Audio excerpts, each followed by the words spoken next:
दोस्तों भारत ने सारे एस्टिमेट्स तोड़ दिए हैं, जितने भी अर्थशास्त्र, यहां तक कि भारत की खुद की आरबीआई का जो एस्टिमेट था कि इस फाइनेंशियल ईयर के पहले क्वार्टर में हम कैसे ग्रो करेंगे, इन सभी आंकड़ों को तोड़ते हुए हम 7.8% पर ग्रो किए हैं फर्स्ट क्वार्टर में।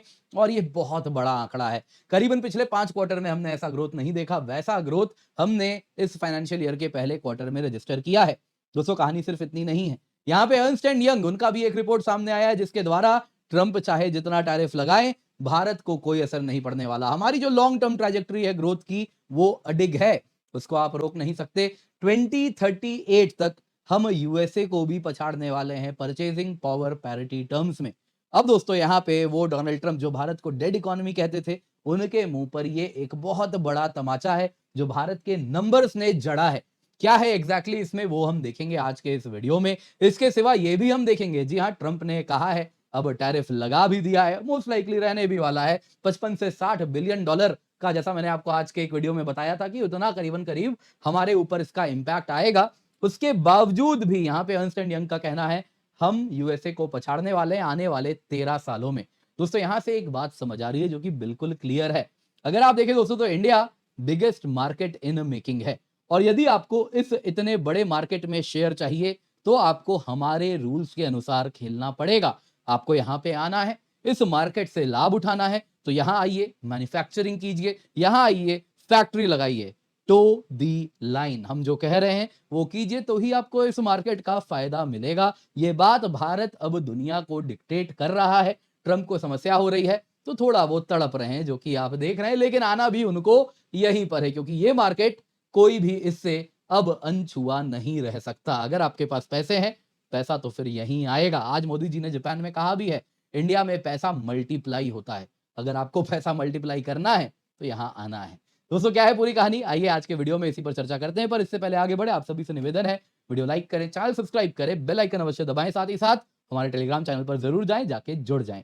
सबसे पहले दोस्तों जरा देखते हैं डेटा क्या है। देखिए सरकारी डेटा है, नेशनल स्टैटिस्टिक्स ऑफिस के द्वारा निकाला गया डेटा है, जिसका कहना है इंडिया का रियल जीडीपी यानी इन्फ्लेशन एडजस्टेड है। विदाउट इन्फ्लेशन नंबर बहुत बड़ा है, इन्फ्लेशन एडजस्ट भी कर दें तो भी हमारा real GDP growth 7.8% year on year हुआ है इस, अगर आप देखें तो फाइनेंशियल ईयर के पहले क्वार्टर में। और इसके साथ अगर आप देखें तो जो मीडियन एस्टिमेट था कि हम किस गति से ग्रो करेंगे इस अप्रैल मई जून में, तो वो आ रहा था 6.7%, आरबीआई कह रही थी 6.5%, लेकिन आंकड़ा आया 7.8%।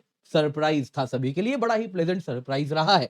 यदि आप देखें तो रियल जीडीपी की जो प्राइसेस है, जो अगर आप देखें 2011-12 प्राइसेस पे अगर हम देखें तो ये है 47.89 लाख करोड़, और ये दोस्तों प्रीवियस ईयर का फर्स्ट क्वार्टर में जो था 44.42 लाख करोड़ है, यानी कि करीबन 3 लाख, 3.25 लाख की वृद्धि, 3.25 लाख करोड़ की वृद्धि है। नॉमिनल जीडीपी यानी कि विदाउट एडजस्टिंग फॉर इन्फ्लेशन, वो अगर आप देखें तो हमारी जीडीपी 8.8% पे ग्रो की है, 86.05 लाख करोड़ पे है, यानी कि डॉलर टर्म्स में करीबन $1 ट्रिलियन से अधिक हो चुका है। यानी भारत भी करीबन करीब $4 ट्रिलियन से बड़ी इकोनॉमी बन गया है। साथ ही साथ अगर आप देखें तो ये परफॉर्मेंस के साथ अगर आप देखें तो India fastest growing major economy अभी भी बरकरार है।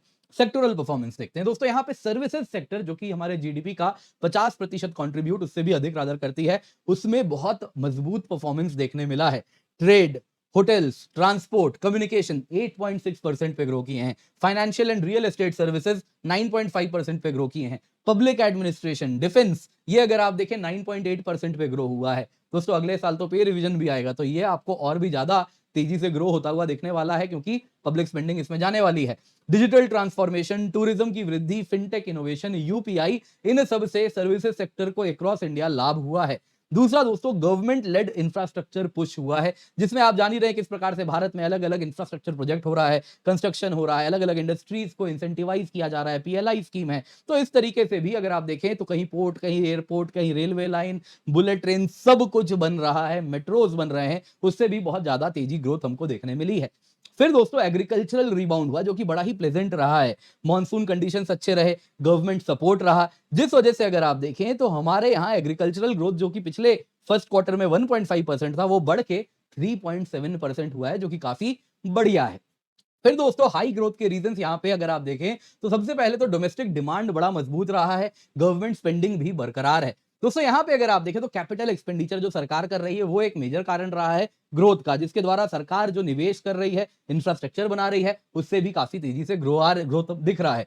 रूरल डिमांड भी बहुत इंप्रूव हुआ इस फर्स्ट क्वार्टर में, एग्रीकल्चरल आउटपुट बेहतर रहा तो लोगों के पास पैसा ज्यादा रहा है। दूसरा, पीएम किसान जैसे स्कीम है जिससे हर किसान को 6,000 रुपए दे रहे हैं, तो उससे भी रूरल स्पेंडिंग बढ़ी है। फिर दोस्तों सेक्टोरल मोमेंटम भी अगर आप देखें तो सर्विसेज सेक्टर में हमको देखने मिला पोस्ट पैंडेमिक रिकवरी हो रही है, tourism, IT export, e commerce सभी में हमको देखने मिला ग्रोथ है। हालांकि पोस्ट पैंडेमिक अब काफी ज्यादा स्टेबिलिटी, अब तो ग्रोथ की ओर अब हम आगे बढ़ रहे हैं। मैन्युफैक्चरिंग की बात करें दोस्तों तो पीएलआई इंसेंटिव्स जो मिले हैं उससे इलेक्ट्रॉनिक्स में काफी मेजर ग्रोथ हुआ है। और दोस्तों फार्मास्यूटिकल ग्रोथ भी भारत में अच्छा देखने मिला। इसके सिवा दोस्तों अगर आप देखें तो कंस्ट्रक्शन सेक्टर भी ग्रो हुआ है, इंफ्रास्ट्रक्चर प्रोजेक्ट्स को जो हमने नया इम्पीटस, एक नया पुश दिया है। दोस्तों एक्सटर्नल फैक्टर्स बड़े फेवरेबल रहे, मत भूलिए यहाँ पे अगर आप देखें जो फर्स्ट क्वार्टर की बात कर रहे हैं, यूएस में स्ट्रॉन्ग डिमांड था क्योंकि टैरिफ लगने वाला था ट्रंप का, तो उसके पहले फ्रंट लोडिंग किया गया है, जो एप्पल के पास आईफोन था सब वहां पे जमा करवाया गया। ये डर था कि कहीं इलेक्ट्रॉनिक्स में भी टैरिफ ना लग जाए। वैसे ही अगर आप देखें तो अलग अलग सेक्टर जो भी ऑर्डर मंगवाते थे, एपरल हो गए, टेक्सटाइल हो गए, लेदर हो गया, फुटवेयर हो गया, सब ने फ्रंट लोडिंग कर लिया कि आने वाले 2 महीने 3 महीने का सामान लाके जमा करके रख लेंगे, तो एडवांस में ऑर्डर आया जिस वजह से भी काफी स्ट्रॉन्ग ग्रोथ हमको देखने मिला है। हालांकि अगेन ये कितना ज्यादा नंबर्स में रहा है ये तो समय ही बताएगा। बाकी दोस्तों अगर आप देखें तो नए मार्केट्स जो हमने इस बीच में एफटीए से लाए, ऑस्ट्रेलिया हो गया, यूएई हो गया, वो भी हमारे लिए बड़ा फेवरेबल यहाँ पे रिटर्न्स दे रहा है। चैलेंजेस क्या है देखिए दोस्तों, पहला चैलेंजेस हम देखेंगे इस आंकड़ों में क्या चैलेंज दिखा है। पहला है दोस्तों माइनिंग सेक्टर में कॉन्ट्रैक्शन है, 3.1% से कम हुआ है। यूटिलिटीज अगर आप देखें तो इलेक्ट्रिसिटी डिस्ट्रीब्यूशन, गैस डिस्ट्रीब्यूशन, उसमें बड़ा स्लो ग्रोथ दिख रहा है। हालांकि एक टाइम में इसमें काफी तेजी से ग्रोथ आया था। अब क्या है दोस्तों, वो भी अगर आप देखें तो एक ऑप्टिमम लेवल पे आ रहा है, तो अब नए अनटैप्ड मार्केट ढूंढने हैं, तो यहाँ पे ग्रोथ उस प्रकार से नहीं दिख रहा। तीसरा दोस्तों यहाँ पे प्राइवेट कंजम्पशन बड़ा मॉडरेट हो रहा है स्पेशली अर्बन एरियाज में, तो वहां पे कैसे इसको हम डिमांड पुश करें, थोड़ा सा इंपैक्ट दिख रहा है कि अर्बन वेज रेट्स तेजी से नहीं बढ़ रहे, इन्फ्लेशन का भी इंपैक्ट दिख रहा है। अब आते हैं दोस्तों फ्यूचर चैलेंजेस। जी हाँ, पहचान ही गए होंगे किसकी बात हो गई। देखिए जेफरीज ने क्या कहा है, ट्रम्प का टैरिफ है 55 से 60 बिलियन का फटका हमारे ऊपर लगेगा, उसका ये इंपैक्ट होने वाला है। सेक्टर्स की बात करें तो फार्मास्यूटिकल्स, हालांकि अभी नहीं लेकिन फ्यूचर में ट्रम्प इशारा दे रहे हैं फार्मा के लिए भी कुछ वो लेकर के आने वाले हैं, तो फार्मास्यूटिकल्स में फ्यूचर में textiles, gems jewellery, auto part, engineering goods, इन सब पे इसका इंपैक्ट दिखने वाला है। लेदर अगर आप देखें तो वेज अगर लेबर इंटेंसिव सेक्टर्स हैं, टेक्सटाइल हो गए, लेदर हो गए, जेम्स ज्वेलरी हो गया, उस पे तो काफी बड़ा प्रभाव हमको पड़ने वाला है। तो क्या किया जाए, सबसे पहले दोस्तों क्या करना है, शॉर्ट टर्म, मिड टर्म और लॉन्ग टर्म, यानी तीनों स्टेज में हम देखते हैं अभी क्या कर सकते हैं। देखिए अभी तो जो हम कर रहे हैं परफेक्ट कर रहे हैं। क्या कर रहे हैं, जीएसटी रेट कट किया है ताकि चीजें क्या हो, कम हो तो डोमेस्टिक डिमांड बूस्ट हो, तो अभी डोमेस्टिक डिमांड बढ़ाना है। लाइकवाइज आरबीआई ने भी कह दिया है कि हम इंटरेस्ट रेट कट करेंगे ताकि ज्यादा से ज्यादा अगर आप देखें तो कंजम्पशन हो, इन्वेस्टमेंट हो। मिड टर्म में क्या करें, मिड टर्म में देखिए दोस्तों दो चीजें करनी होंगी। पहला तो क्या है, मार्केट्स डाइवर्सिफाई करना होगा, एफटीए ईयू के साथ जल्दी से साइन करना है, मिडल ईस्ट में लाना है, अफ्रीका में लाना है, लैटिन अमेरिका में लाना है, ताकि नए मार्केट्स हमारे लिए खुले।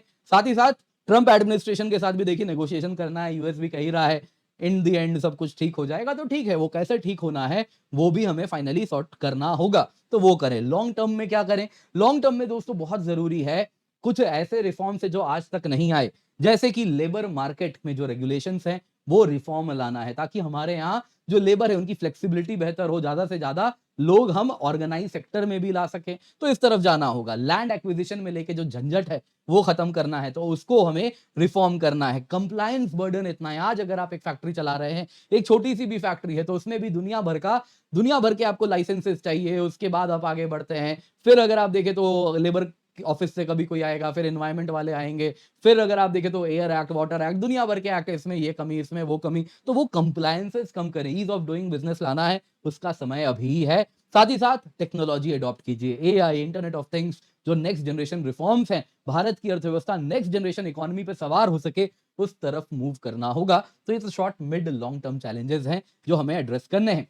यहां पे दोस्तों आगे क्या है, देखिए आगे डेड इकोनॉमी नहीं है साहब, आगे अमेरिका को डेड इकोनॉमी करने वाला होने वाला है भारत, जिसमें क्या होगा, एसएनपी एंड फिच अगर आप देखें तो इन्होंने साफ साफ कह दिया कि इंडिया की ग्रोथ स्टोरी रेजिलिएंट है, ट्रंप कुछ नहीं कर सकते। एसएनपी ने तो अपग्रेड किया है इंडिया की क्रेडिट रेटिंग, फिच ने भी कह दिया है कि ट्रंप टैरिफ लग रहा है, भारत रेजिलिएंट है, कोई इंपैक्ट ज्यादा नहीं होगा लॉन्ग टर्म में, शॉर्ट टर्म में जरूर होगा। ईएनवाई ने क्या एनालिसिस किया, इन्होंने 5 लार्जेस्ट इकोनॉमीज को कंपेयर किया, जिसमें यूएस है, चाइना है, जर्मनी है, जापान है, इंडिया है।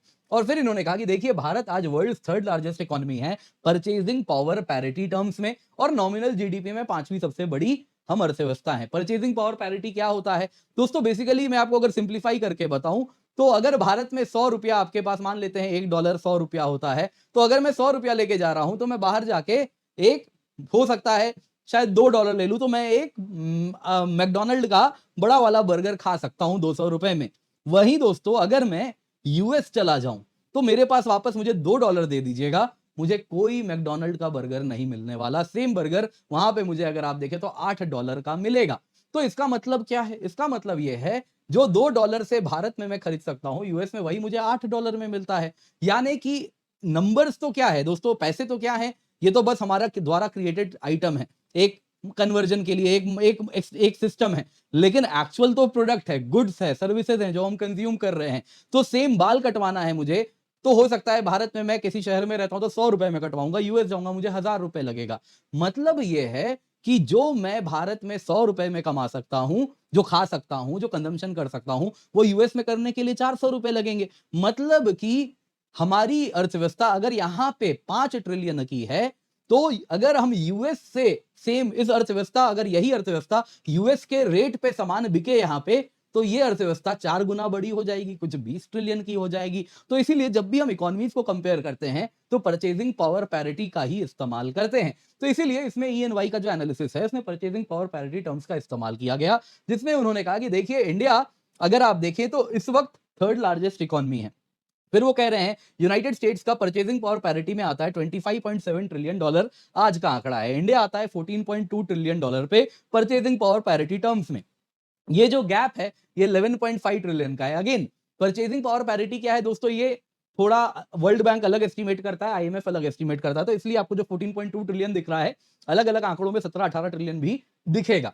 तो ये दोस्तों जो 14.2 ट्रिलियन और 25.7 ट्रिलियन है, अगर हम सेम वर्ल्ड बैंक वाला एस्टिमेट मान के चलें तो 11.5 ट्रिलियन का गैप हमको देखने मिल रहा है आज के वक्त में यूएस और भारत की अर्थव्यवस्था में। उनका कहना है कि आने वाले 5 सालों में ये गैप सिग्निफिकेंटली कम हो जाएगा, भारत आ जाएगा करीबन 21 ट्रिलियन पे, यूएस रहेगा 28 ट्रिलियन पे। और फिर उन्होंने कहा अगर 2030 के बाद भी भारत 6.5% पे ग्रो होता रहा, यूएस 2.1% पे ग्रो होता रहा, तो उस केस में तो हम बाई 2038 यूएस 32 ट्रिलियन हो जाएगा, इंडिया $33 ट्रिलियन की अर्थव्यवस्था हो जाएगा परचेजिंग पावर पैरिटी टर्म्स में। यानी कि यूएस को पछाड़ने वाली अर्थव्यवस्था भारत की बनेगी। हालांकि उसके आगे में बहुत जाना है, यूएस जहां पे उससे काफी आगे जाना है, क्योंकि हमारे यहाँ पॉपुलेशन बड़ी है तो पर कैपिटा इनकम भी बढ़ाना है। लेकिन दोस्तों ये जो अर्थव्यवस्था है ये बहुत बड़ी अर्थव्यवस्था तब भी कहलाएगी, यानी कि ये यूएस के माइट को चैलेंज करने आ रही है। उम्मीद करता हूं दोस्तों आपको वीडियो पसंद आई होगी, लाइक जरूर कीजिएगा। इसके सिवा याद दिलाना चाहूंगा 19,999 रुपए में आपके लिए हम 1 साल की सब्सक्रिप्शन लाए हैं, लेकिन ये ऑफर दोस्तों 31 अगस्त को खत्म हो जाएगा। इस कीमत पे complete GS, complete CSAT, prelims test series, mains test series with evaluation आपको मिलता है, तो जरूर जाएं, जाके जुड़ जाएं, यूज दी कोड KC10 ताकि आपको मैक्सिमम डिस्काउंट मिले। इसके सिवा जब आप 2 साल या उससे अधिक की सब्सक्रिप्शन लेते हैं जो 27,999 से स्टार्ट हो रही है, उसमें आपको हम अनअकैडमी CSE श्योर प्रोग्राम देते हैं, जिसमें क्या होता है आपने 2 साल मेहनत की और यदि आपको मन मुताबिक रिजल्ट उसके बाद नहीं मिला तो आपको हम 1 साल का फ्री एक्सटेंशन देते हैं, इंक्लूडेड है। तो मेक श्योर आप जुड़े, use the code KC10 for maximum discount. बड़ा ही अफोर्डेबल प्राइस पे आपके लिए सब्सक्रिप्शन है, लेकिन ये ऑफर खत्म होने वाला है, तो इसका फायदा आप अवश्य उठा लें।